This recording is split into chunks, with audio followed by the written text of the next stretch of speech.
Assalamu alaikum student. This is the another topic of transport in human. I already told you about the three vessels: artery, vessel, vein, and capillary. This is the structure of the different body blood vessels.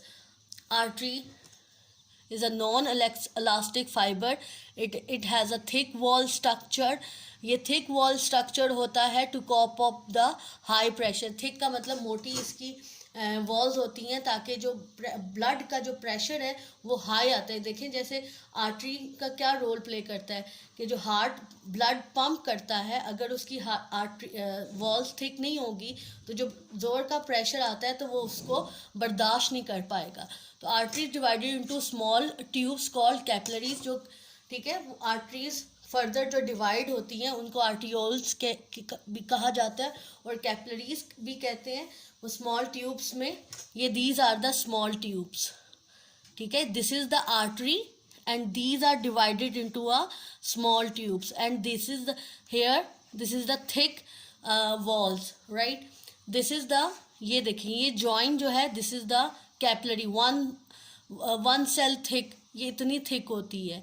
And vein, this is the vein, ये thin wall होती है, पतली wall होती है क्योंकि इसमें pressure जो है वो लो होता है. एंड इसमें जो oxygen, food and carbon dioxide and waste can pass between the blood and cell.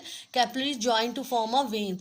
ठीक है, कैपिलरीज जब ज्वाइन करती है तो दो विद द आर्टरीज, ये देखिए ज्वाइन कर रही है तो it make the veins. Capillaries जो ज्वाइन करती हैं, इसमें लो प्रेशर होता है. The tissue fluid carrying oxygen, food, carbon dioxide, waste can pass between the blood and the cell. जो हमें ऑलरेडी टॉपिक एक्सप्लेन किया है लास्ट लेक्चर में कि कैसे कैसे फूड एंड जो न्यूट्रिएंट्स और ऑक्सीजन ब्लड सेल तक पहुंचते हैं थ्रू द टिश्यू फ्लूइड. वो होल्स, वो जो कैपिलरी के दरमियान में स्मॉल होल्स होते हैं वो लिक्विड में सेल तक पहुंचते हैं और जो सेल का जो लिक्विड होता है उसमें जो कार्बन डाइऑक्साइड और यूरिया होता है, it expel out, it's excrete the extra waste like carbon dioxide and urea from the cell to the blood plasma.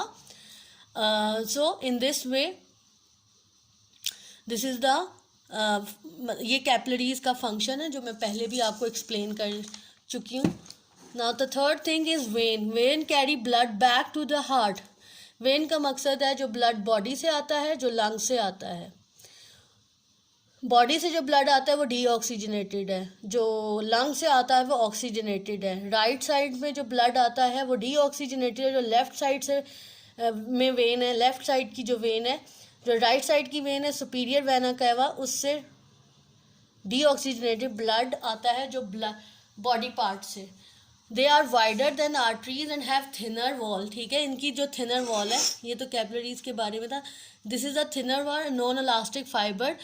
इसमें जो इसका प्रेशर होता है वो लो होता है एंड ब्लड फ्लो स्लोली. यहाँ पे जो ब्लड आर्टरीज में ब्लड तेज़ी से मूव करता है और on the other hand vein में आहिस्ता से. When you move around your body muscle help to push blood along vein back to your heart. ठीक है, जब आप मूव करते हैं तो आपके जो बॉडी मसल्स होते हैं help to push that blood इसी वेन के थ्रू हार्ट में ब्लड को सेंड करते हैं जो डीऑक्सीजनेटेड ब्लड आता है. Veins have walls. इन वेन्स के एंड में इनके वॉल्स होते हैं to keep the blood flowing in the right direction. ये देखेंगे ये जो वॉल्व है, ठीक है, blood going this way, blood ऊपर की तरफ ये देखे जा रहा है और ये blood goes in this way, the valve close. जब वॉल्व ये देखिए बंद हुआ है तो ब्लड जो है वो गोज दिस वे, और जब मतलब वो वापस नहीं यहाँ अंदर नहीं आ सकता. और ये जो ब्लड है वॉल्व ओपन होगा तो ब्लड जो है वो इजीली नेक्स्ट पार्ट में, नेक्स्ट चैम्बर में मूव कर सकता है. देख जैसे सुपीरियर वेना कैवा से राइट एट्रियम के दरमियान में वॉल्व होता है, उसमें वो it pushes the blood towards the right ventricle. ठीक है। और जब क्लोज हो जाएगा तो ब्लड आगे की तरफ मूव नहीं कर सकता। Did you know it takes about 30 second for blood to go once around the body. सिर्फ 30 सेकेंड लगते हैं ब्लड को मूव करने में सारी बॉडी में, ठीक है। और हमें देखिए इतना लंबा प्रोसेस है, बट ये 30 सेकेंड में डबल सर्कुलेशन हो जाती है। ब्लड डीऑक्सीजनेटेड ब्लड हार्ट तक पहुंचता है और हार्ट 30 सेकेंड्स में जो है ऑक्सीजनेटेड ब्लड आपकी बॉडी तक पहुंचा देता है। जो ब्लड पंप किया जाता है वो 30 सेकेंड में पूरी बॉडी तक, बॉडी पार्ट्स में पहुंचाया जा सकता है। तो वॉल्स का फंक्शन है to keep the blood flowing in the right direction, वो दोबारा से वापस जो है चैम्बर्स में मूव ना करे।